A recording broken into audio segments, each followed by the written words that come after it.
Salam, selamat datang di ibadah online GBI Mekarsari Depok.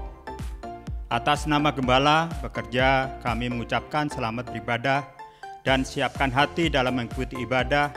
Berikut kami sampaikan pengumuman gereja dalam sepekan. Yang pertama, bagi jemaat yang ingin memberikan persembahan umum minggu, persepuluhan, atau persembahan lainnya dapat mentransfer melalui rekening BCA di nomor 16605434437 atas nama GBI Mekarsari. Bukti dapat di WhatsApp di nomor 0812 10 60 2410. Yang kedua, ibadah KUL masih diadakan secara online. Bagi jemaat yang rindu bergabung dalam ibadah KUL dapat menghubungi Bapak Agus di nomor 0813 14 93 7195 atau nomor sekretariat. Dan bagi jemaat yang sudah bergabung di dalam KUL dapat menghubungi gembala KUL masing-masing. Yang ketiga, bagi jemaat yang memerlukan pelayanan seperti konseling, permohonan doa, baptisan, kartu jemaat, penyerahan anak, pernikahan dapat menghubungi nomor sekretariat di nomor 0812 10 60 2410 dengan Ibu Moren. Yang keempat, akan diadakan doa puasa bersama mulai tanggal 1 sampai dengan tanggal 31 Oktober 2020, berdoa bagi Indonesia agar terbebas dari resesi COVID-19, pencurahan Roh Kudus, dan penyelesaian amanat agung Tuhan Yesus. Yang keenam, like, share, serta subscribe, klik lonceng channel YouTube GBI Mekarsari Depok agar senantiasa menjadi berkat untuk kemuliaan nama Tuhan Yesus. Yang ketujuh, bagi jemaat yang ingin menyampaikan saksian dalam mengikuti ibadah online GBI Mekarsari Depok maupun permohonan doa dapat dikirim melalui email GBI Mekarsari Depok r9@gmail.com. Demikian pengumuman GBI Mekarsari Depok dalam sepekan. Selamat hari Minggu, Tuhan Yesus memberkati. Puji nama Tuhan. Bapak Ibu Saudara yang terkasih, mari kita mendeklarasikan apa arti dari Pentakosta ketiga. Yang pertama, Pentakosta ketiga adalah pencurahan Roh Kudus yang dahsyat di zaman now, melebihi yang terjadi di Azusa Street. Kedua, Pentakosta ketiga akan mengakibatkan penuaian jiwa yang terbesar dan yang terakhir sebelum Tuhan Yesus datang kembali. Ketiga, Pentakosta ketiga akan membangkitkan generasi Yeremia, yaitu anak-anak muda yang dipenuhi Roh Kudus, cinta mati-matian kepada Tuhan Yesus, tidak kompromi terhadap dosa, dan akan bergerak untuk memenangkan jiwa. Keempat, Pentakosta ketiga lahir di Indonesia dan bergerak ke bangsa-bangsa. Gerakan ini dari timur ke barat dan akan kembali ke Yerusalem. Kelima, Pentakosta ketiga akan memberikan kuasa untuk menyelesaikan amanat agung, dan setelah itu Tuhan Yesus datang kembali. Haleluya! Mari semua umat pilihan Tuhan bersorak-sorai buat Tuhan Yesus, saudara. Amin.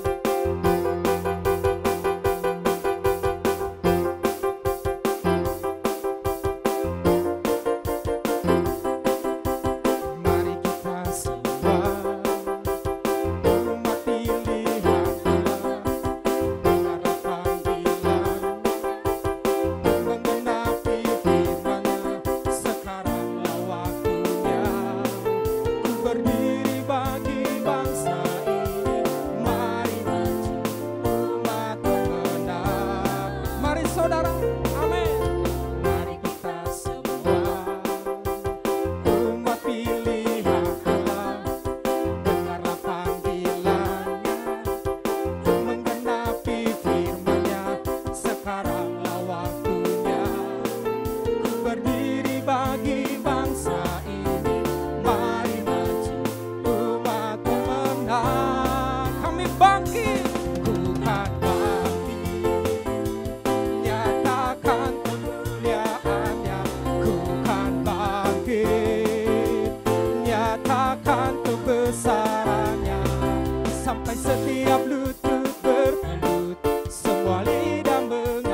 Lebih lagi katakan pujian ini saudara. Amin. Mari kita semua, amin, umat pilihan Allah, dengarlah panggilannya untuk menggenapi firman-Nya. Sekaranglah waktunya, yes, berdiri bagi bangsa ini. Mari maju umat pemenang. Bukan bangkit, amin, katakan kemuliaan-Nya. Bukan bangkit, nyatakan kebesaran-Nya. Sampai setiap lutut bertelut, semua lidah mengaku Yesus Tuhan. Amin. Raja segala raja,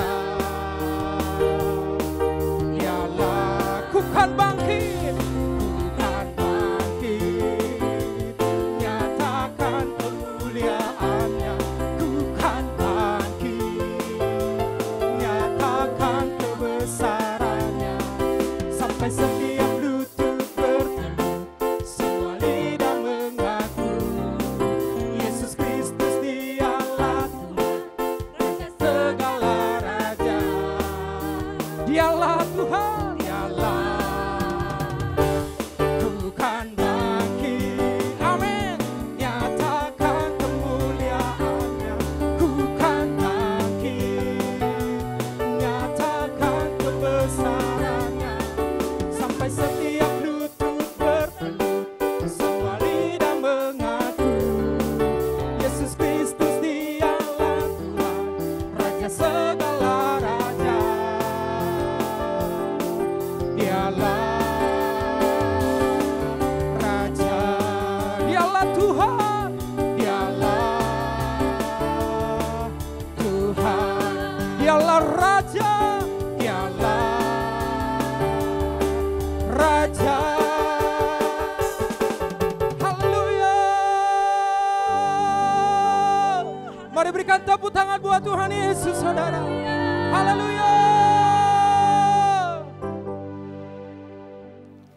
Bapak Ibu Saudara kasih yang berada di rumah-rumah, mari kita berdoa syafaat. Mari kita berdoa. Bapa di surga, saat ini Tuhan kami mengucap syukur untuk semua kebaikan-Mu Tuhan dalam hidup kami. Kami berdoa ya Bapa saat ini membawakan bangsa dan negara kami Tuhan ke dalam tangan-Mu. Kau berkati bangsa kami Tuhan, Kau pulihkan negeri kami ya Bapa.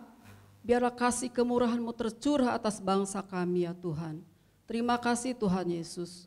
Kami berdoa Tuhan untuk Presiden kami, Bapak Joko Widodo dan wakilnya Bapak Ma'ruf Amin Tuhan. Kami serahkan mereka ke dalam tangan-Mu. Berikan roh takut akan Tuhan kepada pemimpin kami ini ya Bapa, untuk mengambil setiap keputusan-keputusan dengan baik Tuhan, untuk mensejahterakan rakyat Indonesia ya Bapa. Lindungi Tuhan Presiden kami, bahkan semua keluarganya tutup bungkus oleh kuasa darah Yesus. Terima kasih Tuhan. Kami berdoa juga Tuhan untuk para kepala daerah Tuhan. Mulai dari gubernur Tuhan, wali kota, sampai tingkat yang terendah sekalipun RT RW, kami serahkan semuanya ke dalam tangan-Mu. Biar roh takut akan Tuhan ada pada mereka ya Bapa. Biar setiap keputusan-keputusan yang diambil Tuhan, semuanya baik Tuhan. Terima kasih Tuhan. Lindungi sekali lagi bangsa kami Tuhan. Lindungi negara kami ya Bapa. Biar kasih anugerah Tuhan, pemulihan Tuhan terjadi atas bangsa kami Tuhan. Kami berdoa, pagari bangsa kami, tutup bungkus bangsa kami, negara kami oleh kuasa darah Yesus. Terima kasih Tuhan, terima kasih. Bapa di surga, kami berdoa Tuhan untuk para pemimpin rohani kami Tuhan. Kami berdoa untuk Pak Niko dan keempat wakilnya Tuhan Yesus. Kami serahkan hamba-hamba-Mu ini ke dalam tangan-Mu Tuhan. Pakai Tuhan Pak Niko untuk memuliakan nama Tuhan, untuk memenangkan jiwa-jiwa bagi kemuliaan nama Tuhan. Dimanapun hamba-Mu melayani Tuhan, di dalam negeri, di luar negeri, biarlah di situ terjadi pertobatan ya Bapa. Terima kasih Tuhan Yesus. Bapa kami berdoa untuk Karayon 9 kami Tuhan, Pak Yongki dan kedua wakilnya. Kami serahkan hamba-Mu ke dalam tangan-Mu, biar mereka semakin dipakai Tuhan lebih dahsyat lagi untuk memenangkan jiwa-jiwa di kota Depok, bagi kemuliaan nama Tuhan. Terima kasih Tuhan Yesus, terima kasih. Kami berdoa Tuhan secara khusus untuk hamba-Mu di tempat ini. Kami, Bapak Pendeta Hengki Kuswadi Tuhan, kami serahkan hamba-Mu dalam tangan-Mu Tuhan. Pakai Pak Hengki lebih lagi Tuhan. Biarlah Tuhan hikmat yang dari Tuhan terus tambah-tambahkan atas hamba-Mu di tempat ini. Terima kasih Tuhan, terima kasih. Saat ini juga Tuhan kami berdoa Bapa untuk setiap jemaat Tuhan yang berulang tahun di bulan Oktober Tuhan, kami serahkan ke dalam tangan-Mu. Berkati mereka Tuhan, berkati setiap jemaat dan pengerja yang ada di GBI Mekarsari Tuhan. Kami juga berdoa Tuhan untuk jemaat-jemaat yang hari-hari ini mengalami masalah atau persoalan hidup apapun Tuhan. Kami berdoa, yang sakit Tuhan sembuhkan, yang lemah, yang berbeban berat Tuhan berikan mereka jalan keluar yang terbaik Tuhan. Kami tahu Tuhan setiap jemaat-Mu selama masa pandemi ini Tuhan banyak mengalami persoalan. Biarlah tangan kasih Tuhan menyertai setiap jemaat-jemaat-Mu Tuhan. Terima kasih Tuhan, biar mereka semakin mengandalkan Tuhan. Terima kasih Tuhan Yesus yang baik, terima kasih. Saat ini juga berdoa ya Bapa, setiap ibadah online Tuhan yang diadakan Tuhan hari-hari ini. Kami berdoa untuk anak-anak Tuhan yang melayani ibadah online Tuhan. Apapun yang mereka lakukan, kami percaya Tuhan, Engkau memberkati setiap mereka. Berikan mereka kesehatan, kekuatan yang daripada-Mu ya Tuhan. Biar setiap ibadah-ibadah online ini juga boleh memuliakan nama Tuhan. Terima kasih Tuhan. Kami percaya hadirat-Mu Tuhan ada Tuhan. Kami percaya kuasa-Mu Tuhan tidak terbatas ruang dan waktu. Sekalipun kami beribadah secara online, tapi kami percaya Tuhan di situ ada kuasa Tuhan. Di situ ada mukjizat Tuhan. Terima kasih Tuhan, terima kasih. Kami serahkan Tuhan doa-doa kami ke dalam tangan-Mu. Tuhan yang menjawab setiap doa permohonan kami ya Bapa. Terima kasih Tuhan Yesus, terima kasih. Terpuji-pujilah nama-Mu Tuhan. Di dalam nama Yesus Kristus kami sudah berdoa dan mengucap syukur. Haleluya. Amin. Mari kita siapkan hati kita diberkati lewat firman Tuhan, saudara.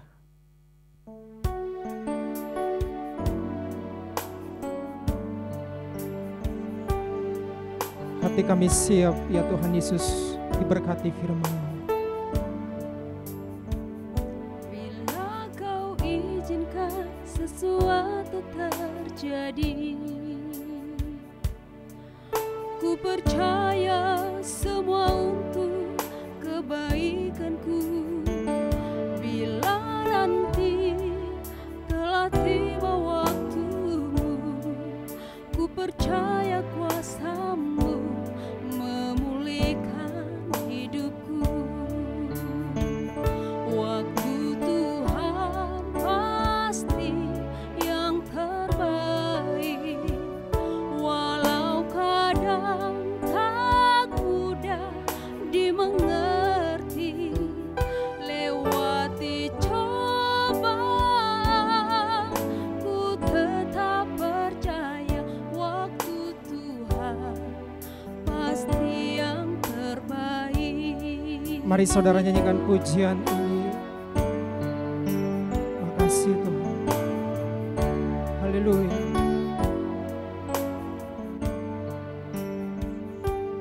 Bila Kau izinkan sesuatu terjadi, ku percaya semua untuk kebaikanku. Bila nanti telah tiba waktumu, ku percaya kuasa-Mu memulihkan hidupku. Waktu Tuhan, waktu Tuhan pasti yang terbaik, walau kadang tak mudah dimengerti. Lewati cobaan, ku tetap percaya waktu Tuhan pasti yang terbaik. Mari sama-sama katakan, waktu Tuhan, haleluya. Waktu Tuhan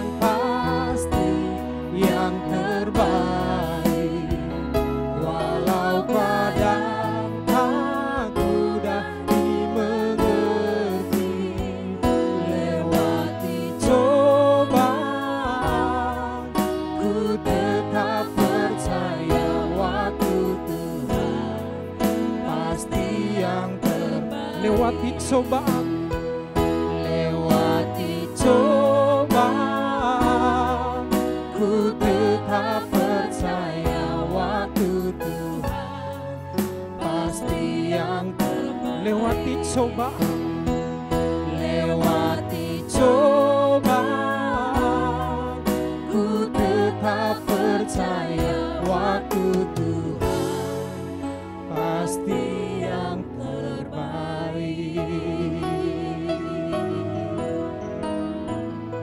Kami percaya janji-Mu ya dan amin Tuhan.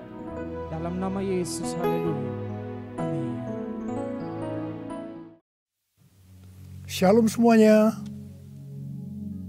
Ketika Tuhan Yesus ditanya oleh murid-muridnya akan tanda kedatangannya dan tanda kesudahan dunia ini, maka salah satu dari tanda itu adalah penyakit sampar yang bisa kita sebutkan sebagai pandemi COVID-19. Jadi pandemi COVID-19 adalah bagian dari tanda kedatangan Tuhan Yesus di awan-awan untuk menjemput gerejanya. Ada yang berkata bahwa penyakit sampar sudah terjadi berulang-ulang. Malah pada tahun 1918 sampai dengan 1920 ada wabah flu Spanyol yang menyebabkan 50 juta orang meninggal. Tetapi Tuhan Yesus belum datang. Jangan-jangan setelah pandemi COVID-19 Tuhan Yesus juga tidak akan segera datang. Kalau kita bicara Tuhan Yesus tidak segera datang, ini tidak sesuai dengan yang dikatakan Tuhan Yesus dalam kitab Wahyu. Dalam kitab Wahyu, Tuhan Yesus berkata, "Aku datang segera," sebanyak 4 kali. Dan waktunya sudah singkat, waktunya sudah dekat, sebanyak 2 kali. Jadi kalau Tuhan Yesus berkata, "Aku datang segera," 2000 tahun yang lalu, apalagi hari-hari ini, pasti lebih segera lagi. Hati-hati, jangan terjebak menjadi pengejek-pengejek yang dengan ejekannya berkata, "Di mana janji kedatangannya itu? Dari dulu keadaan tetap seperti ini. Katanya salah satu tanda adalah penyakit sampar. Mana buktinya? Penyakit sampar sudah terjadi berulang-ulang, tetapi ternyata Tuhan Yesus belum juga datang."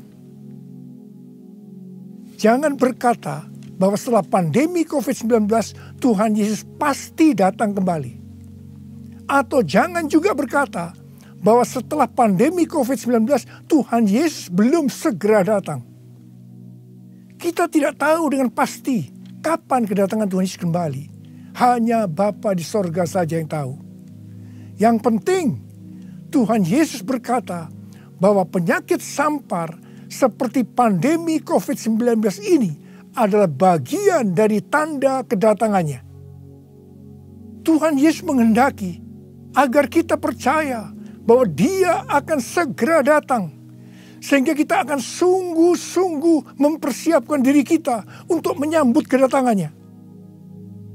Saya percaya bahwa sikap orang percaya dari zaman ke zaman yang melihat dan mengalami malapetaka, mungkin itu perang, mungkin itu bencana alam, termasuk penyakit sampar, akan berkata bahwa Tuhan Yesus akan datang segera.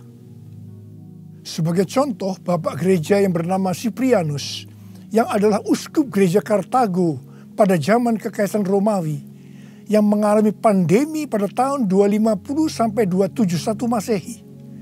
Pada saat itu di Roma saja sekitar 5.000 orang meninggal per hari. Cyprianus menyebutkan bahwa pandemi tersebut sebagai akhir zaman. Memang ini terbukti keliru. Akan tetapi dari sisi yang lain kita melihat keyakinannya bahwa ini adalah akhir zaman justru membuat terjadinya kebangunan rohani. Gereja terlibat dalam pelayanan sosial diakonia yang dahsyat. Melihat itu banyak orang menjadi percaya dan gereja berkembang pesat. Jadi setiap zaman seolah-olah Tuhan menciptakan situasi, apakah itu perang, bencana alam, kelaparan, termasuk penyakit sampar, agar perkataan Tuhan Yesus, "Aku datang segera" itu selalu ada di dalam hati orang percaya. Sehingga mereka selalu dalam kondisi berjaga-jaga melakukan amanat agung Tuhan Yesus. Sehingga penuaian jiwa besar-besaran terjadi. Demikian juga dengan adanya pandemi COVID-19 ini. Tuhan menghendaki gerejanya, yaitu kita-kita ini, bergerak menyelesaikan amanat agung sebelum Tuhan Yesus datang kembali. Sejak tahun 2009, setelah Tuhan berbicara dengan begitu serius kepada saya tentang aku datang segera, saya selalu memperkatakan hal ini. Saya selalu mengingatkan agar kita lebih intim dengan Tuhan. Hari-hari ini pesan Tuhan kepada kita adalah kembali kepada kasih mula-mula. Ingat, kita adalah calon mempelai wanita dari Kristus. Sang mempelai pria akan datang dengan segera untuk menjemput kita.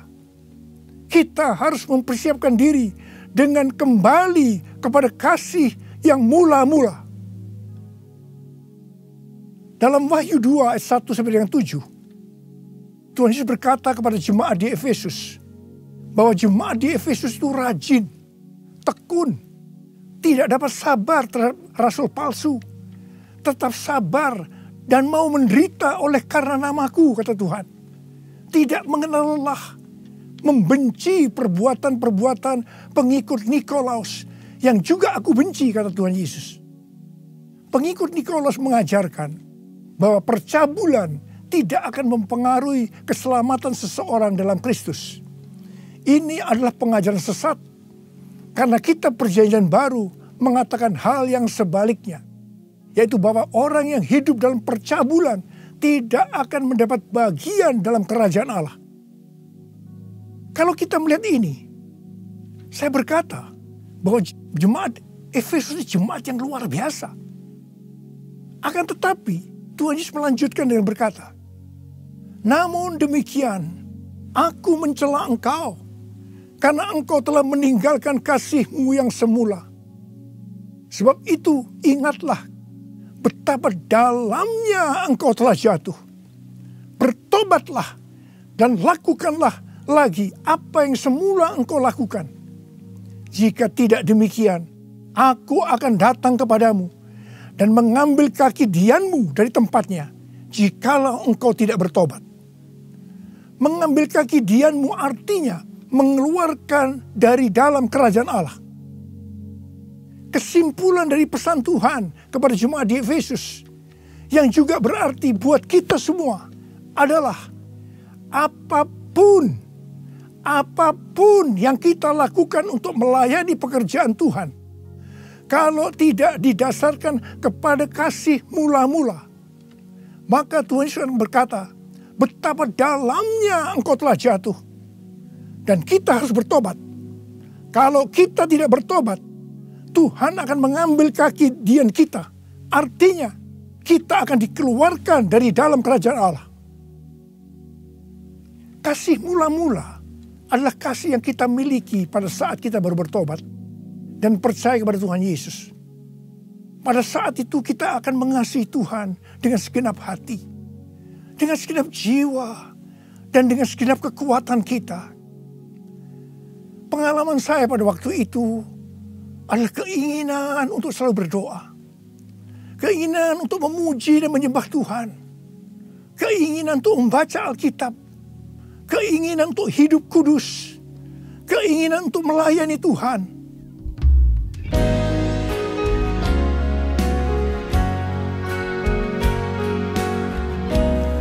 Ku cinta Kau Yesus, hanya Engkau bagiku Yesus.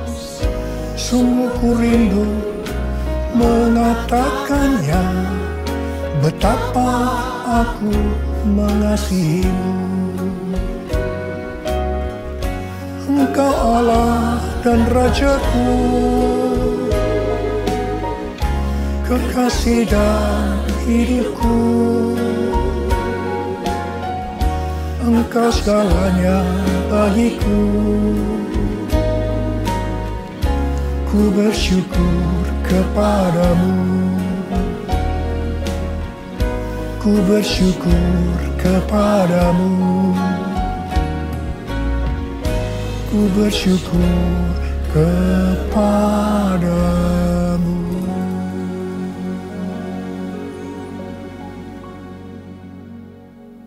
Kalau kita melihat proses keselamatan, maka proses keselamatan terdiri dari 3 tahap.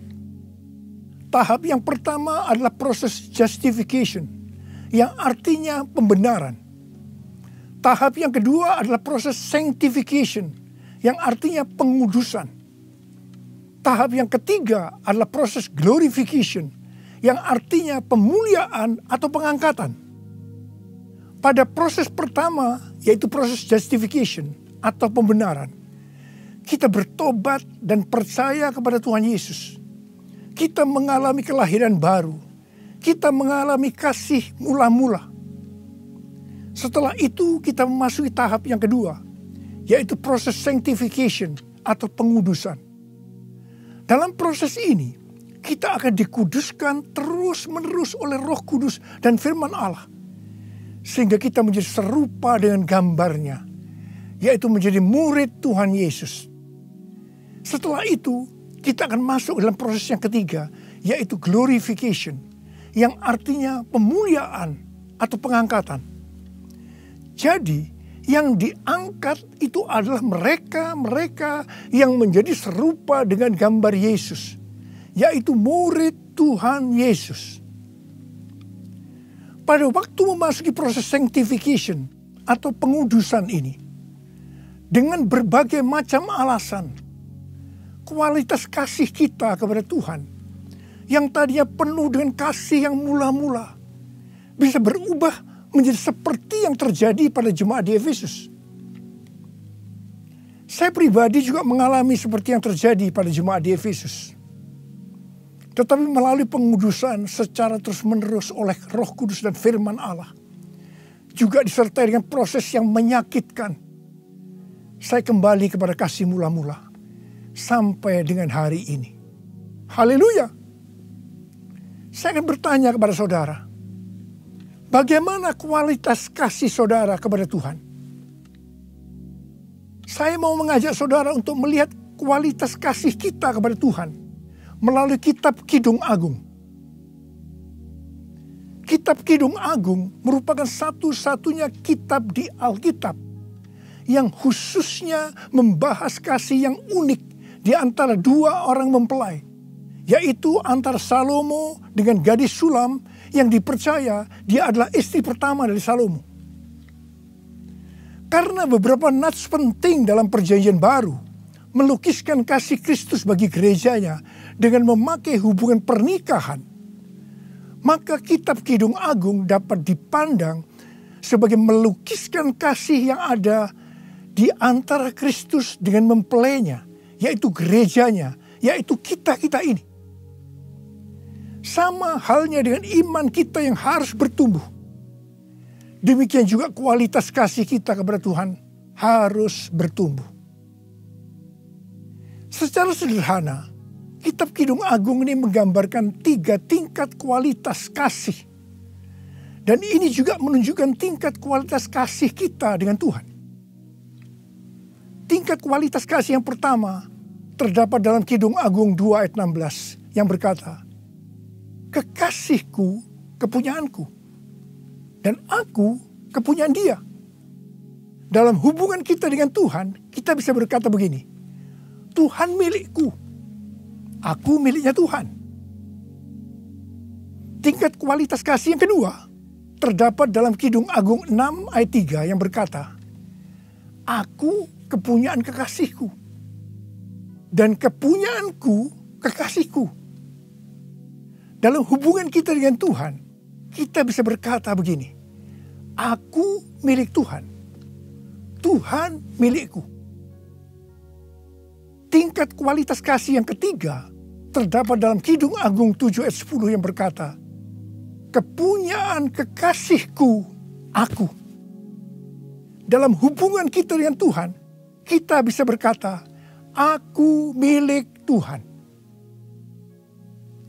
Tingkat kualitas kasih yang pertama bisa dikatakan ini adalah kasih yang egois.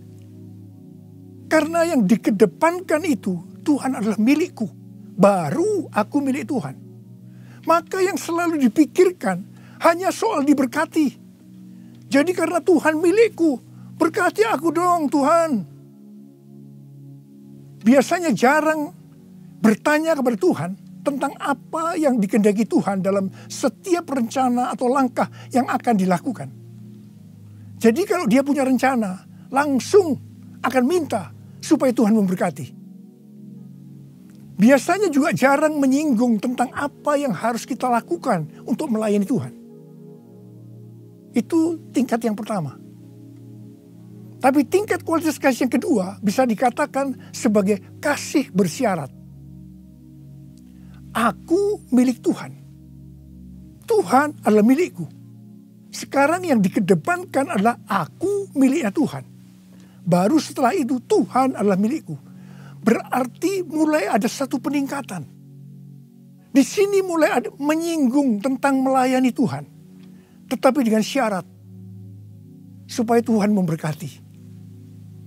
Jadi motivasi mau melayani karena mau diberkati Tuhan. Itu tingkat kualitas kasih yang kedua. Tetapi sekarang tingkat kualitas kasih yang ketiga. Inilah yang disebutkan kasih yang tidak egois. Kasih yang tidak mementingkan dirinya sendiri. Ini adalah kasih yang semula. Aku milik Tuhan. Titik. Tidak ada embel-embelnya lagi. Mereka yang memiliki kasih mula-mula akan berkata, aku milik Tuhan. Bukan milikku sendiri. Aku ini adalah milik Tuhan. Aku sudah dibeli. Dan harganya telah lunas dibayar. Aku dibeli dengan harga yang mahal. Yaitu dengan darah Yesus. Mereka yang memiliki kasih mula-mula akan berkata, jika aku hidup untuk Tuhan. Dan jika aku mati untuk Tuhan. Jadi baik hidup atau mati, aku adalah milik Tuhan. Mereka yang memiliki kasih mula-mula akan berkata, aku hidup, tetapi bukan lagi aku sendiri yang hidup, melainkan Kristus yang hidup di dalam aku. Hidupku bukannya aku lagi, tapi Yesus dalamku. Hidupku bukannya aku lagi, tapi Yesus dalamku. Yesus hidup, Yesus hidup dalamku. Hidupku bukannya aku lagi, tapi Yesus dalamku, tapi Yesus dalamku. Orang yang memiliki kasih mula-mula sudah tidak memikirkan lagi tentang diberkati atau tidak diberkati oleh Tuhan. Yang paling penting adalah hidup menyenangkan hatinya Tuhan. Melakukan kehendaknya Tuhan. Seperti Tuhan Yesus berkata dalam Yohanes 4 ayat 34. Makananku ialah melakukan kehendak Dia yang mengutus aku dan menyelesaikan pekerjaannya. Makanan adalah sesuatu yang sangat vital dalam hidup ini. Mendapatkan makanan adalah motivasi manusia dalam bekerja atau berusaha. Dan Tuhan Yesus mengajarkan kepada kita bahwa yang paling penting dalam hidup ini, artinya fokus hidup kita adalah melakukan kehendak Bapa, bukan kepada makanan, meskipun makanan itu perlu. Orang yang memiliki kasih mula-mula akan melayani Tuhan seperti yang terdapat dalam Roma 14 ayat 17 dan 18 yang berkata, sebab kerajaan Allah bukanlah soal makanan dan minuman, tetapi soal kebenaran, damai sejahtera, dan sukacita oleh Roh Kudus. Karena barang siapa melayani Kristus dengan cara ini, ia berkenan kepada Allah dan dihormati oleh manusia. Orang yang memiliki kasih mula-mula akan selalu berkata, sebab engkau baik, bahwasanya untuk selama-lamanya kasih setiamu.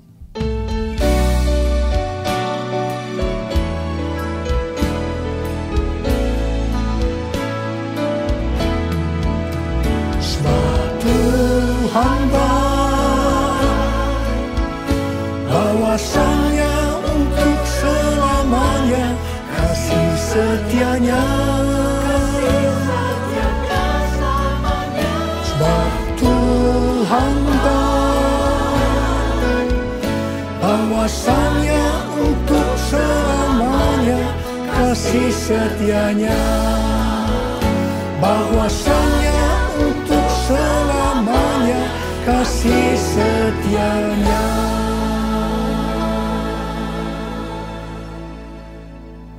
Pujian ini diajarkan oleh Daud dan terus dinyanyikan setelah zaman Daud. Tuhan memberitahu kepada Daud hal yang paling menyenangkan hatinya Tuhan, yaitu kalau dipuji oleh kita, bahwa Tuhan itu baik, bahwasanya untuk selama-lamanya kasih setianya. Karena memang itulah yang Tuhan lakukan untuk kita. Jadi apapun masalah yang kita hadapi, nyanyikan terus pujian tadi.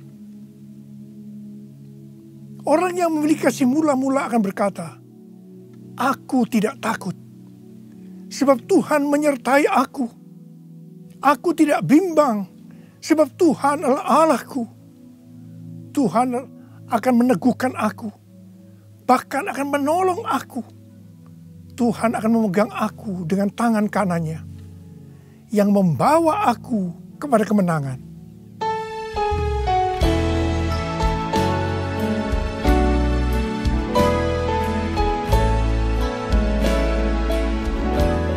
Ku tidak takut,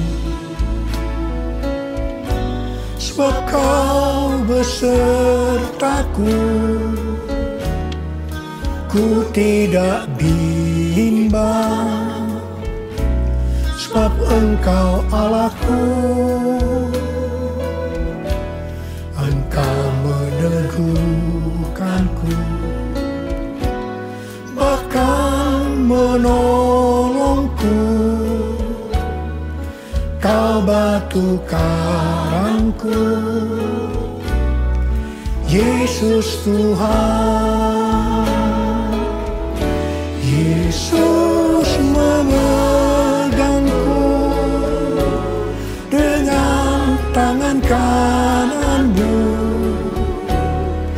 Yesus memberiku kemenangan. Yesus memegangku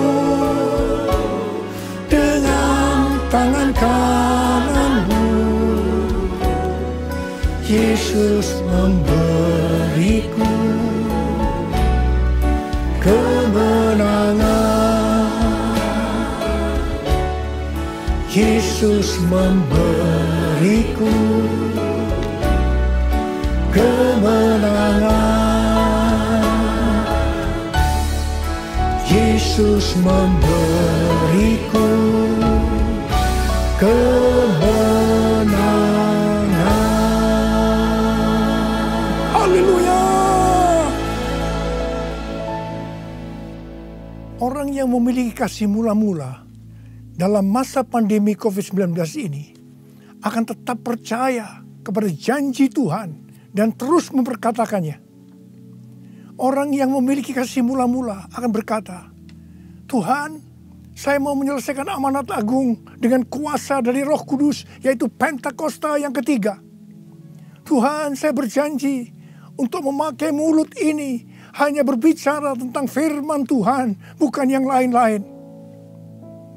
Orang yang memiliki kasih yang mula-mula akan melakukan firman Tuhan seperti yang terdapat dalam lagu ini. Aku mengasihi Engkau Yesus dengan segenap hatiku. Aku mengasihi Engkau Yesus dengan segenap jiwaku. Ku renungkan firman-Mu siang dan malam, ku pegang perintah-Mu dan ku lakukan. Engkau tahu ya Tuhan, tujuan hidupku hanyalah untuk menyenangkan hati-Mu. Menyenangkan hati-Mu, menyenangkan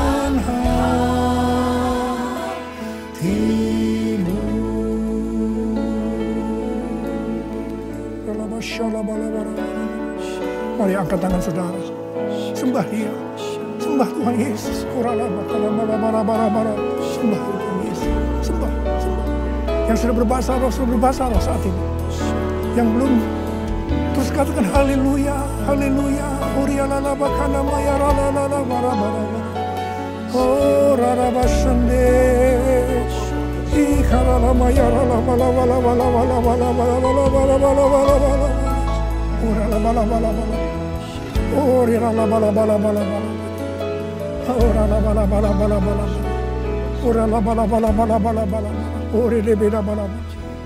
Hamba berdoa buat anak-anak-Mu ini semua Tuhan. Hamba berdoa mereka kembali kepada kasih yang mula-mula. Kembali kepada kasih yang semula. Kasih yang mula-mula. Ya Tuhan, hamba berdoa buat mereka. Tuhan, terima kasih. Terima kasih ya Tuhan, terima kasih Engkau akan segera datang untuk kali yang kedua. Bapa, hamba berdoa di tengah pandemi COVID-19 ini. Anak-anak-Mu yang mengalami bermacam-macam masalah. Engkau tolong mereka ya Tuhan. Tolong ya Tuhan. Mungkin mereka ketakutan, kebingungan. Ketakutan yang berlebihan, paranoid Tuhan. Tolong mereka ya Tuhan. Yang terpapar dengan COVID-19 sakit Tuhan. Dalam nama Yesus, aku sekarang perintahkan COVID-19. Kau keluar. Sembuh dalam nama Yesus. Sembuh dalam nama Yesus. Sembuh dalam nama Yesus. Oh Tuhan, terima kasih. Katakan terima kasih. Terima kasih ya Tuhan. Terima kasih ya Tuhan. Terima kasih. Terima kasih ya Tuhan. Terima kasih. Oh rana bara. Terima kasih. Oh rana bara. Terima kasih. Dalam nama Yesus. Dalam nama Yesus. Amin. Mari saudara-saudara, kita akan masuk dalam perjamuan kudus. Kita akan mengingat ayat ini. Sebab setiap kali kamu makan roti ini dan minum cawan ini, kamu memberitakan kematian Tuhan sampai Ia datang. Perjamuan kudus adalah perjamuan Tuhan Yesus sendiri. Setiap kali kita masuk dalam perjamuan kudus, Tuhan Yesus selalu berkata, biarlah ini menjadi peringatan akan daku. Karena itu mari arahkan hati kita kepada Tuhan. Kita akan mengingat kebaikan Tuhan. Mari tundukkan kepala. Tuhan, siapakah kami ini sebelum kami mengenal Engkau?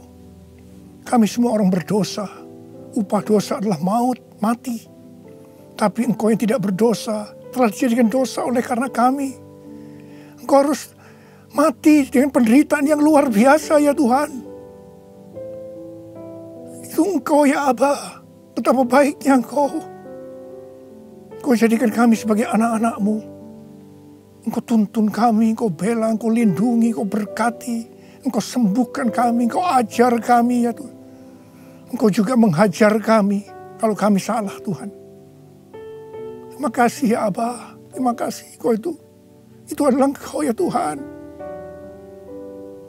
Tuhan Yesus akan memberkati saudara melalui perjamuan kudus ini. Tapi Tuhan mau kita makan dan minum dengan cara yang benar.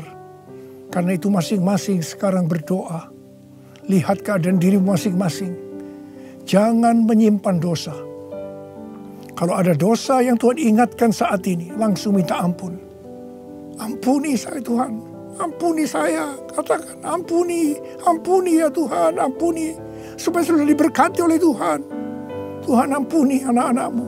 Kau melihat mereka yang sedang meminta ampun di hadapan Tuhan. Ampuni mereka. Kasihani mereka ya Tuhan. Kasihani. Layakkan kami masuk dalam perjamuan kudus. Kami akan masuk dalam perjamuan kudus dengan hati yang penuh sukacita. Hati bersyukur. Dalam nama Yesus kami berdoa. Amin. Sekarang mari angkat roti di tangan kanan saudara tinggi-tinggi. Sebab apa yang telah kuteruskan kepadamu telah aku terima dari Tuhan. Yaitu bahwa Tuhan Yesus pada malam waktu ia diserahkan mengambil roti dan sesudah itu ia mengucap syukur atasnya. Ia memecah-mecahkannya dan berkata, inilah tubuhku yang diserahkan bagi kamu. Perbuatlah ini menjadi peringatan akan aku. Sudah dikasih Tuhan. Bukankah roti yang kita pecah-pecahkan ini adalah persekutuan kita dengan tubuh Kristus? Mari kita makan dalam nama Yesus.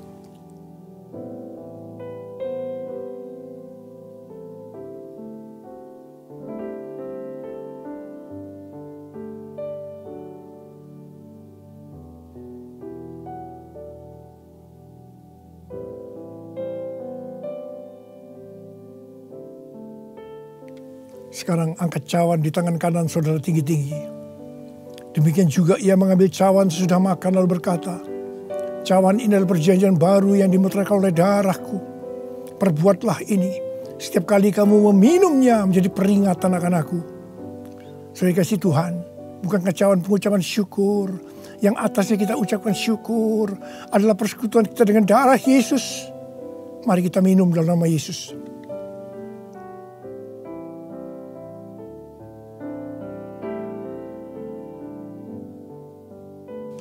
Mari angkat tangan saudara. Ucapkan terima kasih. Ucapkan syukur. Ucapkan syukur dan terima kasih ya Tuhan. Kami mengucap syukur dan terima kasih ya Tuhan. Terima kasih.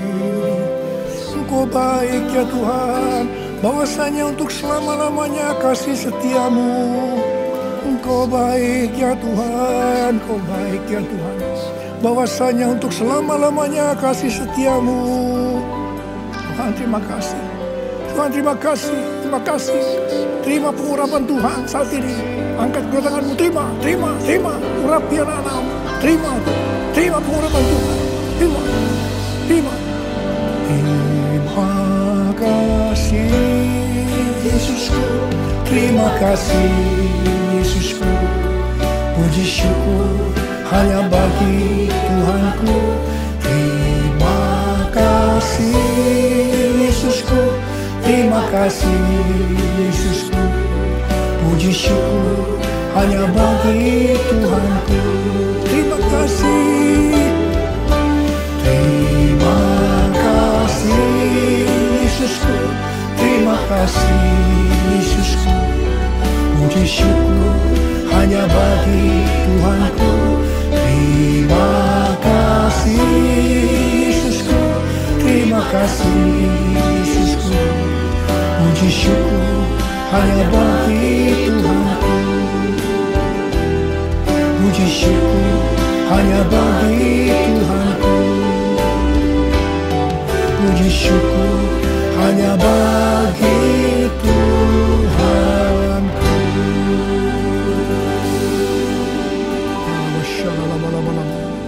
Oh ya terima kasih. Terima kasih. Terima kasih. Berkati anak-anakmu. Terimalah berkat Tuhan. Kasih karunia berlimpah-limpah daripada Allah Bapa dalam anak yang tunggal Yesus Kristus. Persekutuan yang manis dengan Roh Kudus menyertai saudara sekalian mulai hari ini sampai Tuhan Yesus datang menjemput kita di awan-awan dan bahkan sampai selama-lamanya. Yang percaya bersama-sama katakan amin.